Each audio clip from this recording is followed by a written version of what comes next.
Четврток, 3 октомври. Кратки вести во 12 часот на Супер радио.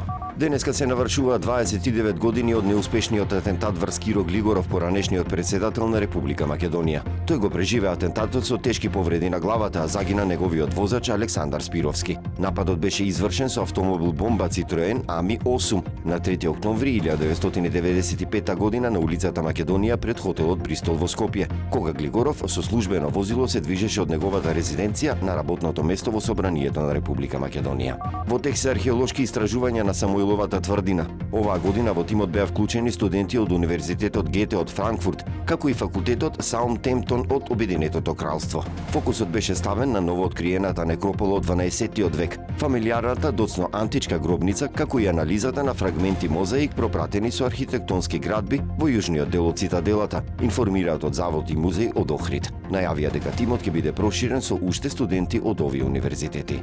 Основното јавно обвинителство Струга поднесе обвинителен предлог против градоначалникот на општина Струга Рамис Мерко за сторено кривично дело несовесно работење во службата. Обвинетиот свесно ги повредил законските прописи при именување вршител на должност директор на општинско основно училиште во селото Радолишта. Иако законот за основно образование предвидува дека вршител на должноста директор се избира од редот на вработените во училиштето кои ги исполнуваат условите за директор, обвинетиот именувал лице кое не ги исполнувало таквите услови и немало работно искуство од најмалку 5 години во воспитно-образовна работа.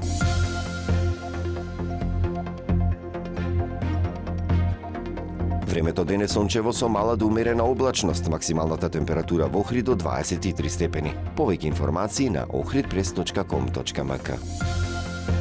Уредник на вестите Даниела Спасиќ, водител Даниел Наумовски, технички реализатор Реджеп Селман.